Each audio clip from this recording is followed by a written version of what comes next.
గౌరవ ముఖ్యమంత్రి వర్యులు శ్రీ నారా చంద్రబాబు నాయుడు గారు కుప్పం మున్సిపాలిటీని మోడల్ మున్సిపాలిటీగా తీర్చిదిద్దడానికి 1200 కోట్ల రూపాయల దాకా ఈరోజు నిధులు ఖర్చు పెట్టడానికి ప్రణాళికలు రూపొందించారు.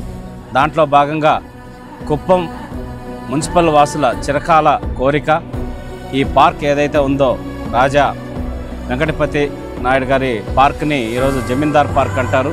ఈ పార్క్ని 10 కోట్ల రూపాయలతో సుందరీకరణ చేసి అద్భుతమైన పార్క్ కింద డెవలప్ చేయడానికి చంద్రబాబు నాయుడు గారు 10 కోట్ల నిధులు శాంక్షన్ చేసినందుకు వారికి మనస్ఫూర్తిగా ధన్యవాదాలు తెలియజేస్తున్నాం.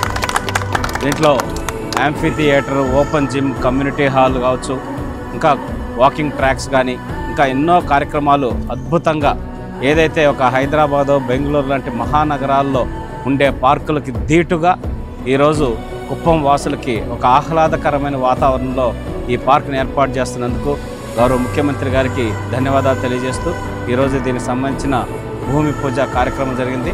దీంట్లో పాల్గొన్నటువంటి కుప్పం నియోజకవర్గ ప్రజలకి, అలాగే కుప్పం మున్సిపాలిటీ వాసులకి, తెలుగుదేశం పార్టీ నాయకులకి, జనసేన, బీజేపీ నాయకులకి అందరికి కూడా మనస్ఫూర్తిగా ధన్యవాదాలు తెలియజేస్తూ రాబోయేటటువంటి 6 నెలల లోపలే ఈ పార్కును పూర్తి చేసేదానికి ప్రణాళికలు రూపొందించారు మున్సిపాలిటీ వాళ్ళని కూడా తెలియజేసుకుంటూ సెలవు తీసుకుంటున్నాను. Thank you.